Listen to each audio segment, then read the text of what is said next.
It's spinach and ricotta, stuffed ravioli. The ravioli, we actually boil some beets, and so we can get the juice to use that as our liquid to turn the flour.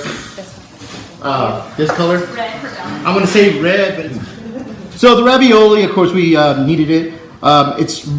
Pasta is really tricky because you want some elasticity, and a lot of people who make the dough tend to rush it. They don't let the pasta rest. You really need to let it rest for an hour or two. Overnight's even better because you can the gluten can develop. You can get the elasticity. Flour, in this case, water. A lot of people use olive oil. A lot of people use milk, depending on how delicate you want it. So the water that we boiled from the beets and flour, egg yolks. That's about it, right? Yep, that's it. Yeah. So very simple ingredients. It's just the love, kneading it until you develop the gluten, covering it up with saran wrap, letting it rest in the refrigerator overnight. And you get, we got to a certain thickness where it's gonna actually fit in the pasta in the machine. And if you notice, it tends to be a little uneven, so I'll show you how you fix that in a minute.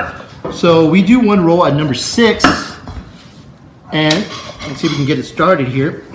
Make it flatter. And this is that you never know how things are gonna turn out. So you see it starts breaking up a little bit.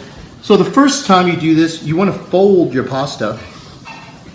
So now, not only is it straight on the sides, here you have a flat, a more even surface, because if not, you're going to start getting this weird pastas. So again, you just want to make sure that the end is smooth, and then you work it. See here, there we go. And a lot of people like to roll it twice. I mean, what's the point? It's only going to go that certain side. And here we go. Now we're at number 2, right? So, what's that? Dust it a little bit more. Try not to over dust it because then it starts getting dry. And at this point, what we'll do is I'm going to mark it halfway. I'm going to cut it because for some reason at one it like doubles.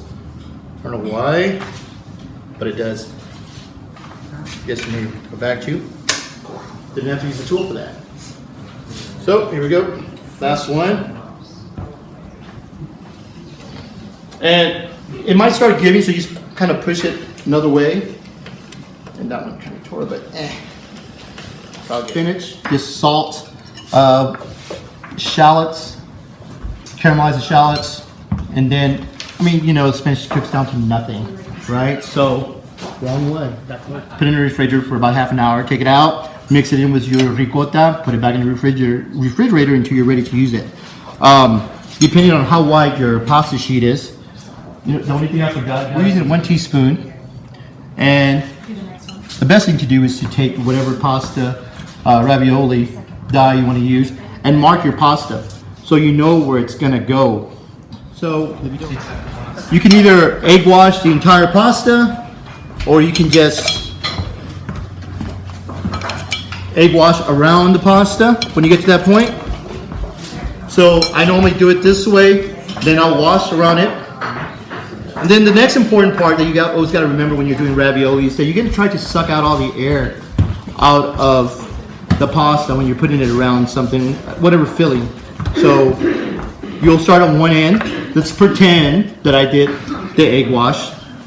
You start on one end. You can put your hand to separate your pasta where it's going to be, where it's supposed to be. Okay? And you want to work around the pasta getting all the air out.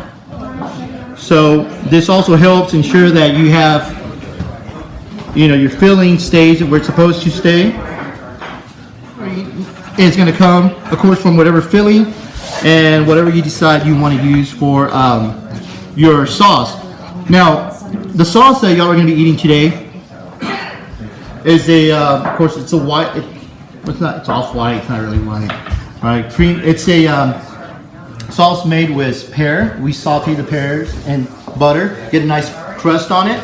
We take it off. Then we do cream. We do parmigiano. We saute some garlic, some onions, salt, pepper, and again, a lot of love. So so you're getting some sweetness, some saltiness, and